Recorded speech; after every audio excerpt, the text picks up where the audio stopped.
नमस्कार दोस्तों, स्वागत है आपका हमारे चैनल पर। हमारी आज की कहानी है शक का बीज। 26 साल की गर्भवती संजना को जब फोन पर उसके पति के एक्सीडेंट की खबर दी गई तो उसके हाथ पैर कांपने लगे। संजना, ये क्या कह रहे हैं आप? मैं तुरंत आती हूँ। आप मुझे हॉस्पिटल का एड्रेस दीजिए। संजना का पति केशव एक कंपनी में मैनेजर था। आज सुबह ही जब वो ऑफिस के लिए निकल रहा था, केशव: संजना, मैंने ऑफिस से छुट्टी के लिए अप्लाई कर दिया है। संजना: अरे अभी से ही? केशव: अभी से मतलब? अब तो 1 महीने से भी कम बचा है हमारी डिलीवरी में। मैं चाहता हूँ कि मैं अब हर पल तुम्हारे साथ रहूँ, तुम्हारा और हमारे आने वाले बच्चे का ज़्यादा से ज़्यादा ख्याल रखूँ। Sanjana: I love you. Keshav: Keshav, I love you too. Keshav की बात सुनकर संजना खिलखिलाकर हंस पड़ी। केशव ने भी मुस्कुराते हुए अपनी पत्नी को गले लगा लिया। सुबह की बातें सोच सोच कर संजना की आंखों से आंसू निकले जा रहे थे। ऑटो में बैठी वो पूरे रास्ते यही सोचती जा रही थी कि हे भगवान, केशव को ज्यादा चोट ना लगी हो और वो जल्द से जल्द ठीक हो जाए। वो हॉस्पिटल पहुंची, लेकिन उसका पति जो सुबह सुबह हंसता मुस्कुराता हुआ ऑफिस के लिए निकला था, वो सफेद कपड़ों में लिपटा हुआ था। संजना अपने पति के निर्जीव शरीर को देख रही थी। संजना: केशव, केशव, आप तो मेरी डिलीवरी के लिए छुट्टी लेने वाले थे ताकि आप मेरा ख्याल रख सके। अब इस तरह आप रखेंगे मेरा ख्याल? ये तो नाइंसाफी है केशव, नाइंसाफी है। संजना लगातार रोई जा रही थी। तभी उसे गर्भ की पीड़ा शुरू हो गई।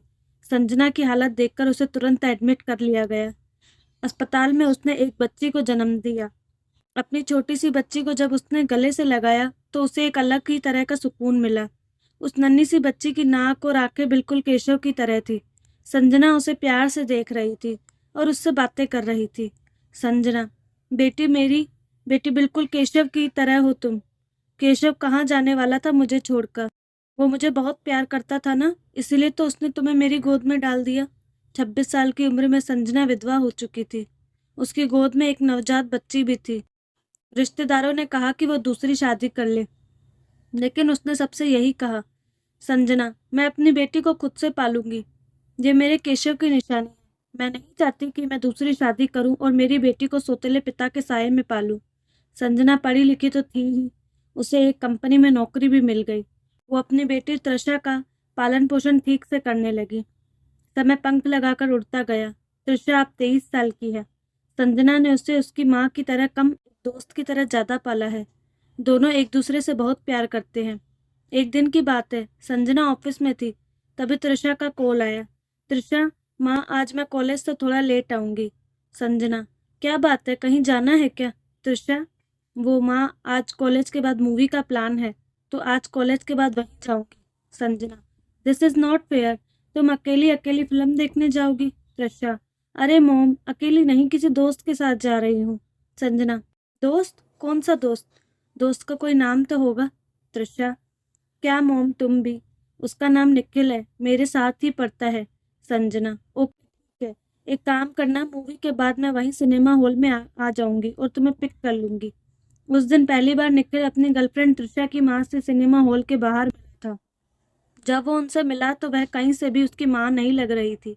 निखिल: अरे आंटी, आप तो कहीं से भी तृषा की माँ नहीं लगती हैं, आप तो इसकी बहन लगती हैं। संजना: गुड जोक, वैसे तुम दोनों दोस्त हो या उससे कुछ ज्यादा?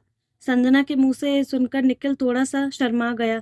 तभी तृषा ने कहा, तृषा: क्या माँ, ये कैसा सवाल है? देखो तो निखिल तुम्हारे सवाल पे कैसे लड़कियों की तरह शर्माने लगा है। निखिल को संजना की माँ से मिलकर बहुत अच्छा लगा। उनका खुला व्यवहार और दोस्तों की तरह ट्रीट करने की उनकी आदत ने ही निखिल के दिल में उनके लिए एक खास जगह बना ली थी। उस दिन के बाद जब भी वो तृषा से मिलता, उसकी माँ के बारे में जरूर पूछता। तृषा: अरे आज कल तुम मेरी कम मेरी माँ के बारे में ज्यादा पूछते हो। चलो तुम्हें मेरे घर ही ले चलती हूँ माँ से मिलाने के लिए। वह निखिल को लेकर घर ले आई। संजना उसे देखकर बहुत खुश हुई। फिर तो उन दोनों में घंटों बातें की। निखिल को उनसे बात करना बहुत अच्छा लग रहा था। उसे पता नहीं चला कि तृषा की माँ से बातें करते करते कब रात हो गई। तृषा: ओए, आज तुझे घर नहीं जाना क्या? रात होने को आई है। ओ तेरी, 9 बज गए। असल में आंटी इतनी प्यारी बातें करती है कि समय का पता ही नहीं लगा। निखिल को संजना का साथ अच्छा लगता था। उनसे बात करके वो कई कई नई चीज़ें भी जानता था, इसलिए उन्हें वो और भी पसंद थी। वो इसलिए भी उनसे ज़्यादा प्रभावित था कि उसने अकेले ही संघर्ष करके तृषा की परवरिश की थी। आंटी की ये बात उसे बहुत प्रेरणा देती थी। जब कभी भी वो निराश महसूस करता था, तो वो संजना के पास आ जाता।